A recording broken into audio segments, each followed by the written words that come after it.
What's going on, guys? Welcome back to United View. Hope everyone is doing very well, having a good Friday. We're back once again with another press conference reaction. Erik ten Hag has spoken to the assembled media last night after Manchester United's Europa League 3-0 victory over Sheriff. And we've got a bit of a different press conference reactions there. You know me, I like to go through all the questions in a sequential manner, give you a breakdown on Erik ten Hag's comments, give you my thought process on what he said, try and predict what he's going to do for the weekend and for the match ahead. But today we've got something a little bit special, a little bit different, because we've actually got the footage, we've actually got the videos, the quotes, the questions, all in video form. So we're going to be presenting those clips, reacting to them together.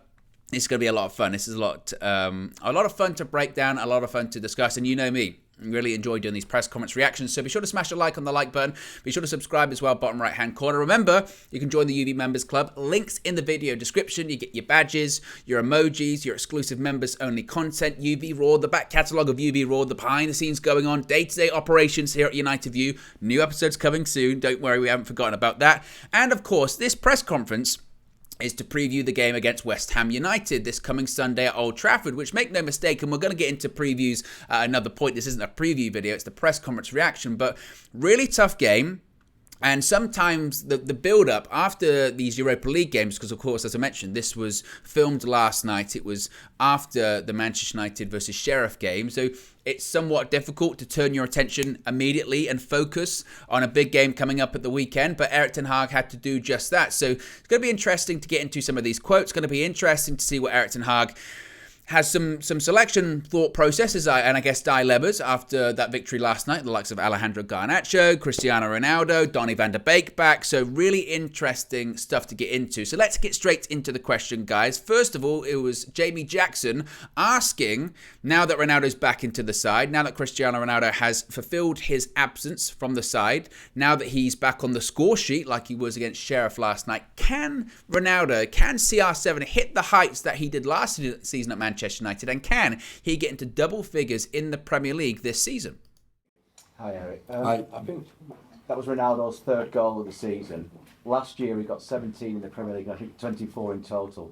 Can he return those numbers again this season? Can he get 17, 18 Premier League goals and 20 plus, or are those days over for him?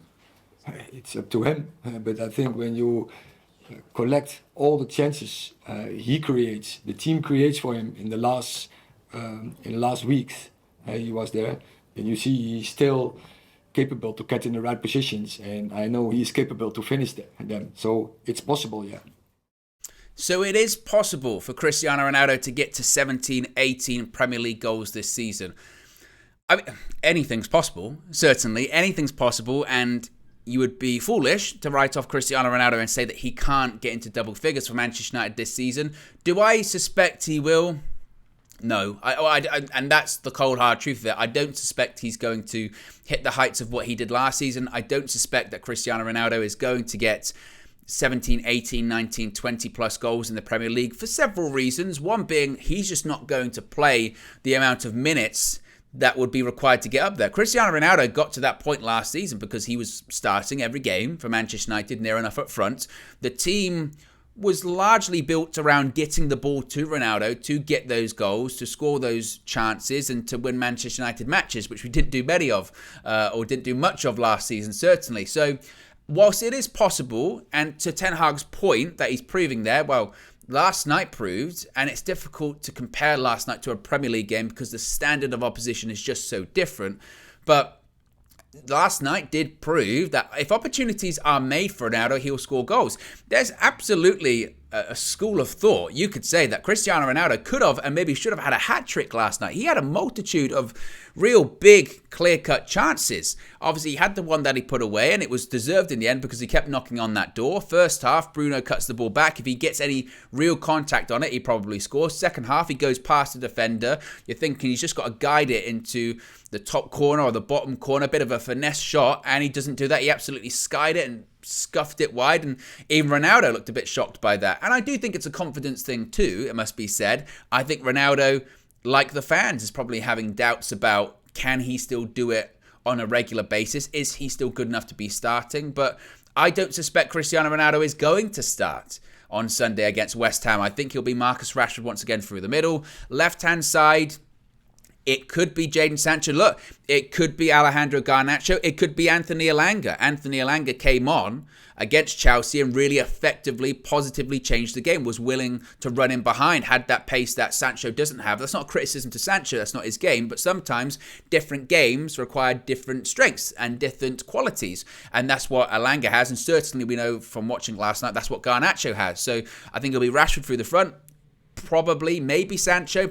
I actually wouldn't be surprised if it was Elanga off the left. We know Anthony's going to be on the right, so that means Ronaldo's going to be on the bench again, and with these 30-minute, 35-minute cameos that Cristiano Ronaldo is going to be limited to in the Premier League, he's just not going to get to those numbers that he was at last season. And frankly, come January, we don't know what his future is going to be like. We don't know if there has been this kind of agreement of we'll see what happens in January, we'll see what happens after the World Cup. And if that is the case, Ronaldo's just not going to get to those numbers. But to Ten Hag's point there, we are still creating chances, and we're creating chances for him. So whenever he does play, he can absolutely still get goals. So that's certainly a possibility there. Now, the next question was from Rob Dawson, and it was quite an interesting one, actually. It was asked about, now we've faced a few teams that have sat back quite a bit, had a bit of a low block.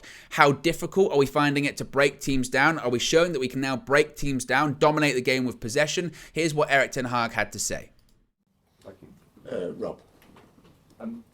You've had some good results against teams that, the big sides that have wanted to attack you, but when you've got a team like West Ham who may defend a little bit deeper, do you think that your team are becoming used to that and are finding ways to break those types of team down? Well, we have seen today, but obviously Sunday there's a better quality. They defend even better, they are physical better, they are technical better. So that's going to be tough, and we have to be really good on the ball, be really dynamic, especially to find gaps. We are aware of that, and then you have to be good because they have good counters. So from there on, it was a good warm up, but Sunday will be much more tougher. We are aware of that.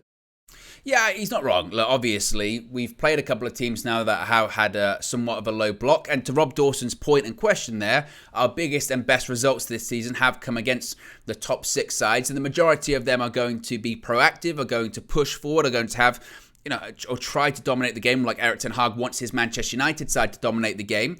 But to Ten Hag's point, I think last night was proof we can break teams down.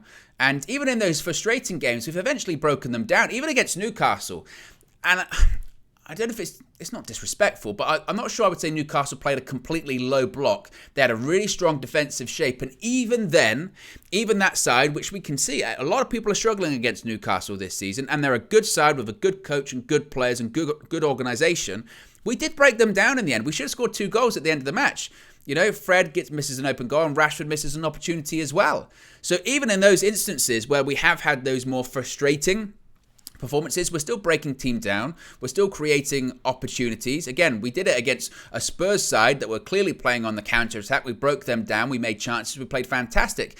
Chelsea, I wouldn't say they played a low block, but certainly we created chances. In every game, I can't recall a time where you go, United, we just didn't make any chances in those games. The frustration's more been about being clinical, about putting the chances away, because we make them every game. We've at least made, to my recollection, particularly in this latest batch of games, really since coming back off the international break, apart from, even in the City game, we still scored 3 goals. So I think that the biggest focus should be more on being clinical, putting the chances away, putting the opportunities away. I have faith that we can break teams down. I think West Ham will do what, say, Newcastle did against us at Old Trafford on Sunday, whereby not parking the bus or not a low block, but they'll have strong defensive shape. They'll look to play on the counter-attack. As Ten Hag said, it's a much higher, much better quality of opposition. They've had somewhat of a slow start to this season, West Ham, but I think they're in the top half now with their victory this past week. So I think it's going to be a challenging game. I remember last season at Old Trafford, it was a terrible game. It was the one where we got a goal last minute. I think it was Rashford, and Ralf Rangnick at the time had to pretty much throw every striker on the pitch possible to get on, and eventually we grabbed the goal.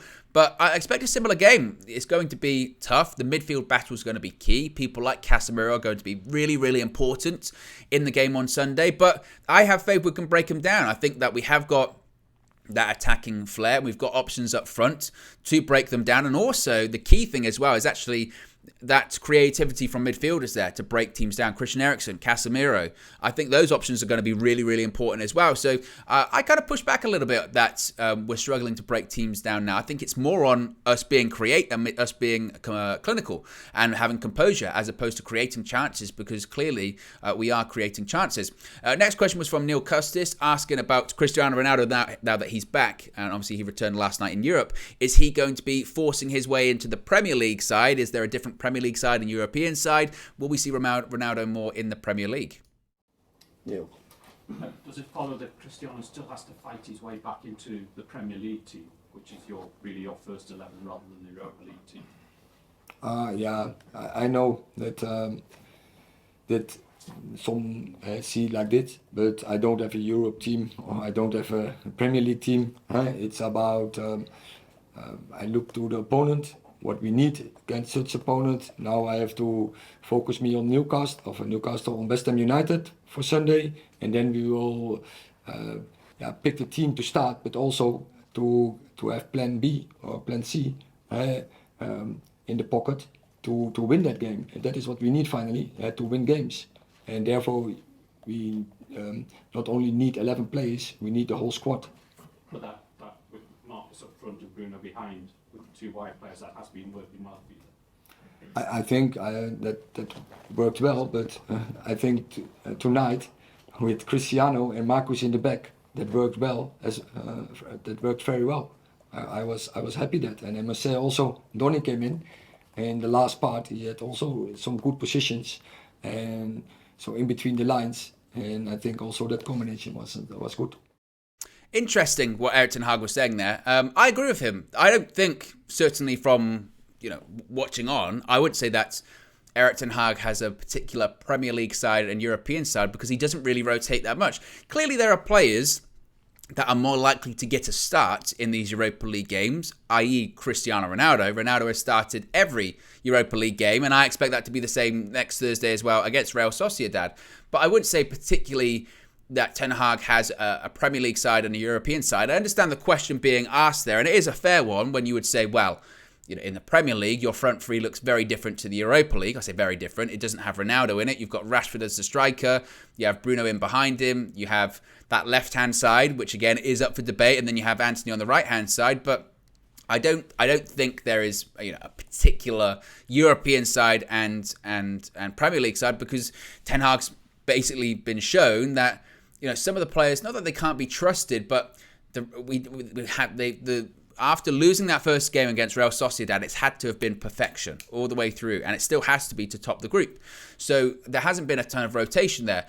Will Ronaldo play Premier League games? As I kind of spoke about earlier, clearly Ten Hag doesn't believe he's the guy for that. He wants extra mobility. As he said, the standard of opposition is much higher. He wants more. He wants not only mobility, he wants people that are going to press more, that are going to run in behind. Ronaldo isn't going to do that, or maybe can't do that. I don't know. So when it comes to Ronaldo forcing his way into the Premier League side, the only way to do that is what he did when he came on against Everton. Because he came on against Everton, he did stretch the lines, he did get a goal, and what happened? Next game against Newcastle, he started. So the way of forcing his way into Erik ten Hag's Premier League side will just be performances and scoring goals. If he comes on and he scores goals and we look sharp, we look fluid, he will start games. It's really as simple as that. There's no real complex formula or anything to break down there. So it'll be about scoring goals and performances. Again, don't think he'll start on Sunday, but if he comes on, whenever he does come on, and he scores a couple of goals and United look really sharp, come the next game, which again is Thursday against Sociedad, I think he'll start, but then he could start the following Sunday, I believe that's against Aston Villa, Unai Emery's first game for them. So it's only going to be about goals and performances that gets Cristiano Ronaldo into the side, in my opinion. Now, he talked a little bit there as well about Marcus Rashford playing as a 10 last night, which was interesting. Look, he got his goal, and I guess it's a way of getting both Rashford and Ronaldo on the pitch in both a central position, because Rashford has been somewhat effective in that central role as a striker. I don't suspect, again, we see that in the Premier League. I think it'll be more to what we have already seen this season, which is Rashford up front, Bruno in behind, because when Bruno went out to that right-hand side, he wasn't massively involved in the game anyway yesterday, really. And particularly when he was off on the right-hand side, he wasn't really involved that much. Obviously, his natural game is that he wants to come in central. And because of that, and because we play inverted fullbacks, there was just no width on that right-hand side. So I don't suspect we will see Rashford in a 10 that much. I think it's more something that it's something that Ten Hag can consider in games, like in the 50th minute, in the 60th minute, 70th minute.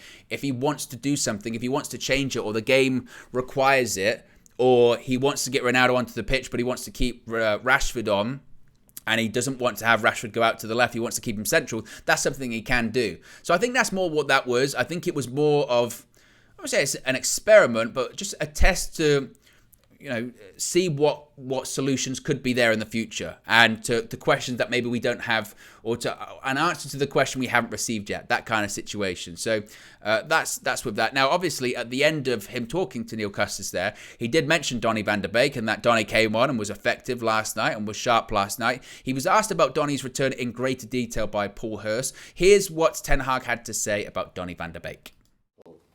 You mentioned Donny there. Eric, how pleasing is it that he's back, and what do you want to see from him in the next few weeks? Yeah, he was long out, so I was happy to give him some minutes, because you need that to get in the right form. But he have to work himself back. He's not even 1 week in training, same as Harry Maguire. So I was really happy to bring and Donny and Harry to give them minutes, because we need him in the coming weeks. Could he play for you regularly if he keeps applying himself properly? When you analyze the season so far, then if he was available, he should get his chance, because we need goals, and I know Donny is real good in the position to score goals, but also he's really good in defense transition. So there you go. There's Eric Ten Hag talking about Donny van der Beek. Now, I've been accused in the past, Flex and the UV community. By the way, smash a like on the like button. Be sure to subscribe bottom right-hand corner. Remember, you can join the UV Members Club. The UV community and Flex has suggested that I have a Donny van der agenda. I have an agenda on Donny. I don't. I think that his Manchester United tenure has been underwhelming.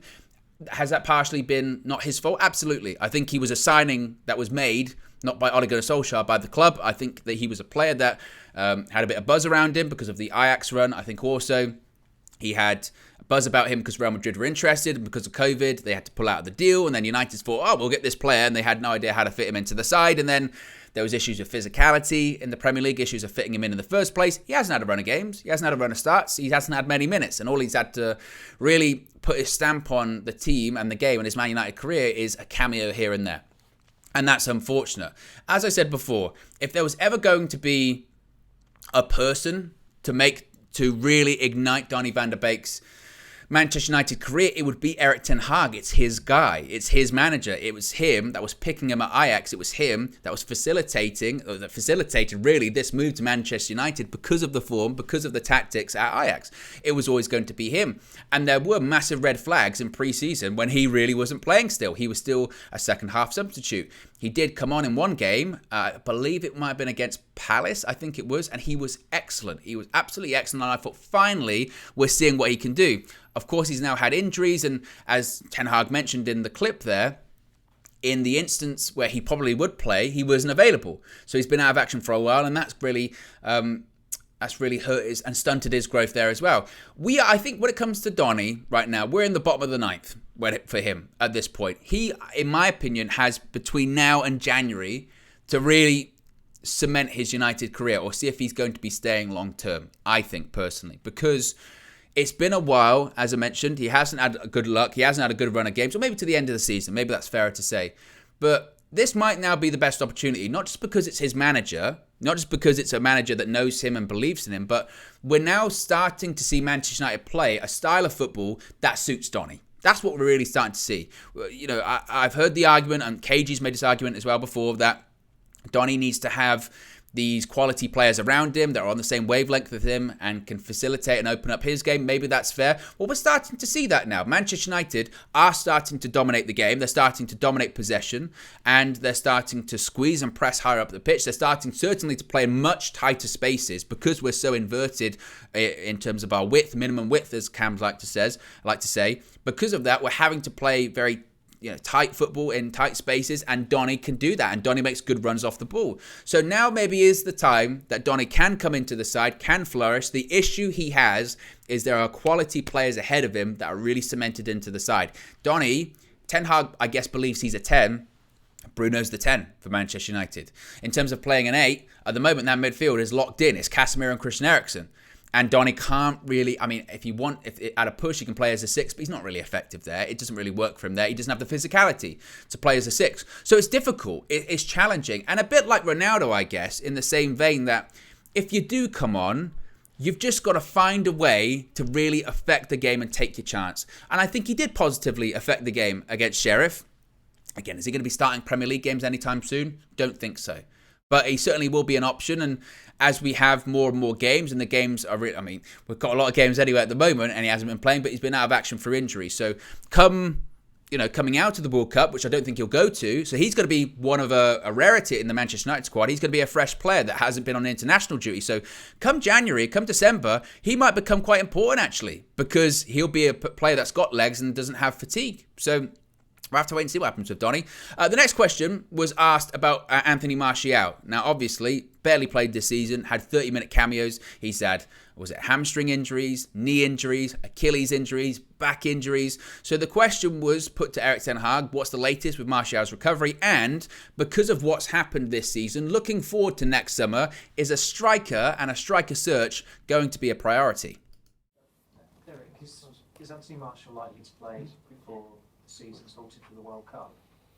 Oh, I hope, but he's making progress. He's outside and he's working there, so he's on the pitch.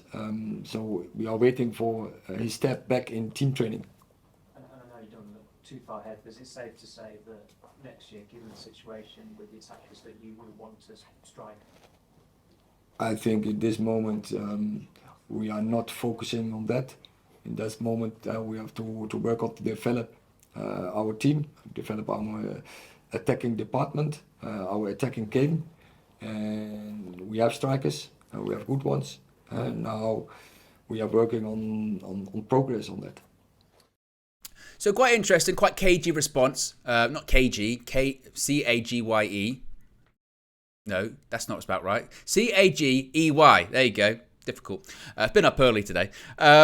About Anthony Martial, basically saying that he hopes he'll be able to recover soon. He said that he's out training on the grass. He has been out training on the grass, I think, for the last week or so. Not been training with the first team squad, been training individually. I would be surprised to see him involved against West Ham on Sunday. Myself, I'm working on the assumption that he's not going to be available. The hope, like Ten Hag said, is that he will be available before the World Cup. But how many weeks are we removed from it now? Like 3?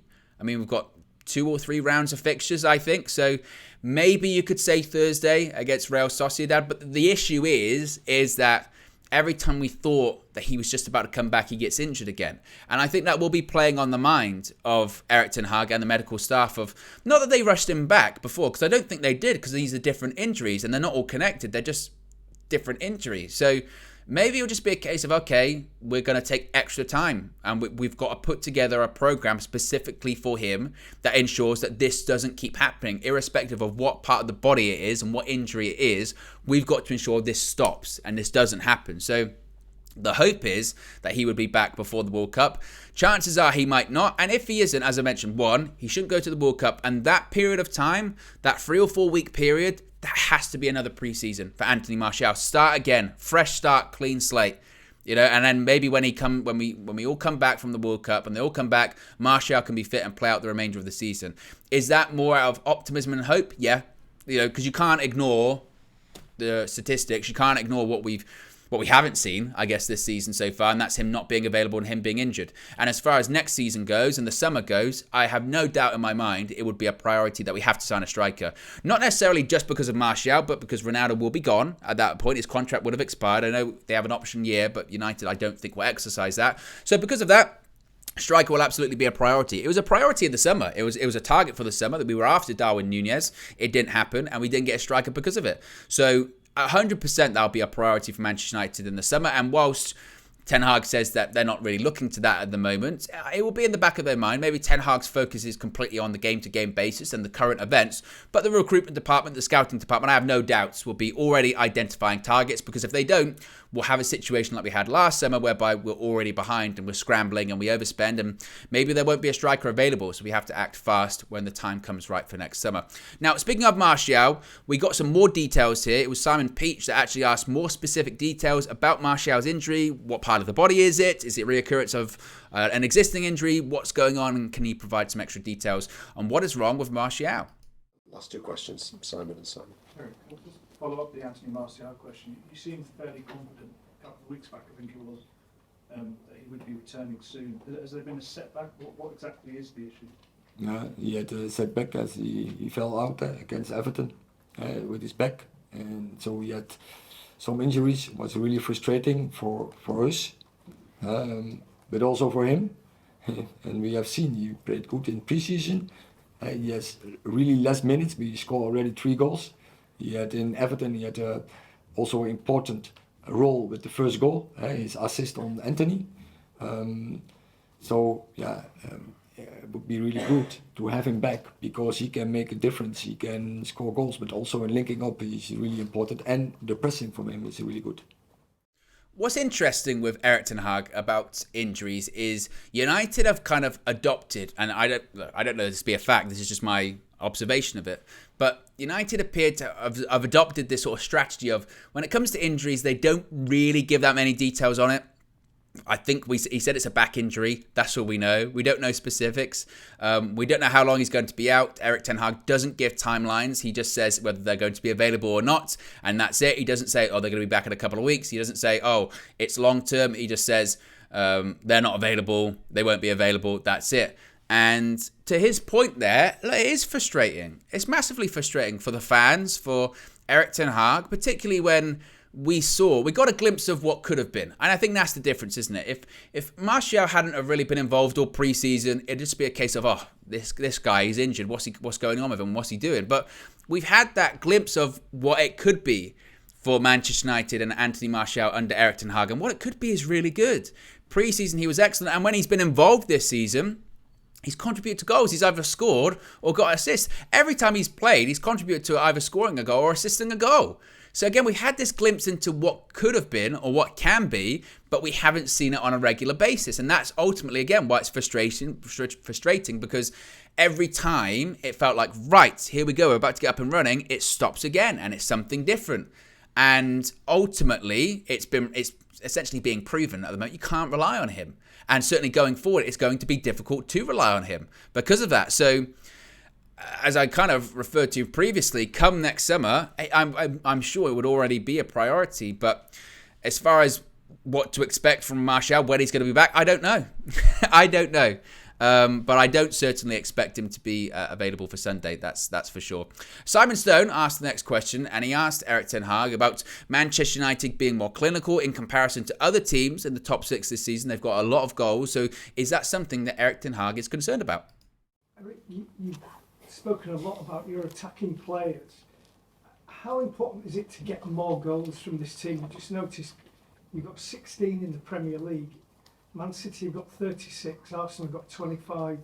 Their goal difference is really high. Should you be getting at that level as well with the players that you've got? No, but develop a team that takes time, and you can't go from 0 to 100, and you have to construct it from downsides. You need the fundament before you go to the top, to the roof, and unfortunately it takes time, and I don't have time. I'm really the most impatient, but I have to. So it's quite clear, and now I think we're getting better in defending with 11. I think players are more and more aware of it, that we have to do it with 11. Also, our building up, I think we improving from game to game. So now we have to do also more on develop our attacking game. But also, that's the most difficult part, so it takes even more time. But you can't increase the tempo of that process. But I want it. But we have to take the time for it. Yeah, I think it's right what he's saying there, Erik ten Hag, that obviously we'd want Manchester United to be scoring more goals. Obviously, we'd want to have results like we had last night, 3-0, and you look at the score sheet and you go, Manchester United dominated the game, scored goals, complete performance. Well, it wasn't necessarily complete, but that's the point. You want more of those in the Premier League. To Ten Hag's point, it's going to take time. We have seen significant improvement and development from Manchester United in just a couple of months. So what we can achieve and what we can do in 6 more months, 12 months, 18 months, 2 years, I think is going to be really interesting to see and really positive to see. And we are starting to see Manchester United again make more chances. That's my thing with all of this being clinical or not being clinical. I would be more concerned if Manchester United weren't making any chances at all. That isn't happening at the moment. We are creating a lot of chances against even difficult teams that are difficult to break down. We still at least make 2 or 3 big chances in the game that we should take away. It's just a case of being clinical, and that will come. So I'm not particularly concerned by that. Our goal difference doesn't look great in the Premier League because of some big losses as well. And also look at the opponents. We again, our run of fixtures has been harder, I would say, than anyone in the league, particularly those top sides. We've played every top 6 side, and we've only lost to Manchester City.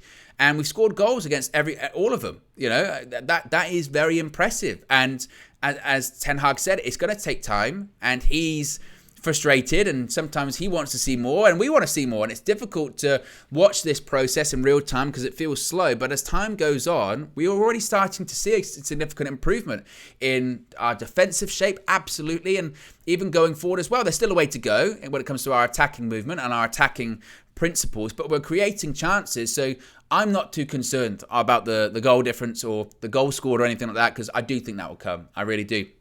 And finally, the last question to Erik ten Hag was, obviously, since that City lost, we haven't lost since then. We've played big side, won games, drawn a couple there as well. So what's changed? Were there any learnings from that City defeat?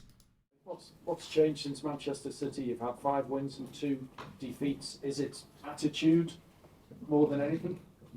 First, Man City is a really good team, but also we came out of international break, and in that game, players just forgot our rules and our principles and our belief. And when you then play against City, and then one player makes a mistake, then it's like a pack of cards, and it didn't work. That we have seen on that night, on that day, and then you see also, then it's massive what you see. Then you get good lessons for the weeks after, and that's also what I said direct after. But you don't want have the experience from such days. But sometimes you've learned those lessons. No, I will not. I think some lessons we have learned, but for the future we have to improve a lot to face such opponents, to face the level from Man City. Okay, thank you very much. And I think that's a really good point that he makes there when he says that basically, he always says this whenever we've had a bad result this season, particularly in the Premier League, those first 2 results and that City one, he always goes back to the principles, the rules, not following the rules. And the rules really aren't that complicated. It's just give everything. Give 100%, be committed. He said it about his wingers after that City game. He said about Anthony, getting back and helping out your fullback, supporting your teammates. Determination, grit, aggressiveness, really those intangibles that are difficult to measure. But you saw it, even in the Chelsea game. In the jaws of defeat, we come back and we get a draw, and you saw the passion and you saw what it means to these players. And as he mentioned, maybe it was because we didn't play for 3 weeks or something like that. Maybe it was because they were coming back off international duty and they walked straight back into a big game. I suppose that can happen, but that's still not acceptable. That's not an excuse. At Manchester United, international game or not, you have to be up for it, especially a Manchester derby. You shouldn't be it shouldn't be a case of, well, yeah, we were really lackluster in a Manchester derby because we came off international duty and we forgot. No. It doesn't work like that. But to Ten Hag's point there, sometimes you do need to go through those moments. You need to go through the difficult stages for growth. You need to push yourself through. And you need to learn from mistakes and learn from defeats. And that's what I believe Manchester United have done and are continuing to do. And as I mentioned, in recent games, you would say our performances have been very good. The statistics are there. And stats don't always tell everything, but performances have been there. And the attitude and the aggressiveness has been there. So I think Manchester United are in a really good spot at the moment. Now Sunday again, going to be a really difficult game, really challenging game, but at home they're the games you got to be winning, and hopefully we get a result certainly. So there you go, guys. That's the latest press conference reaction for you for the upcoming game against West Ham on Sunday. Be sure to smash a like on the like button. Be sure to subscribe bottom right hand corner. Remember, you can join the UV Members Club. Links in the video description. You get your badges, your emojis, your exclusive members only content. Of course, it is a match day weekend, so we're going to have previews on the way. We're going to have the match for you on Sunday, fan views from UVHQ and Old Trafford. So be sure to subscribe bottom right hand corner. Click the notification bell. You won't miss a single upload or live stream. And I'll speak for you again very, very soon. Have a great Friday, and I'll speak to you again soon. Peace.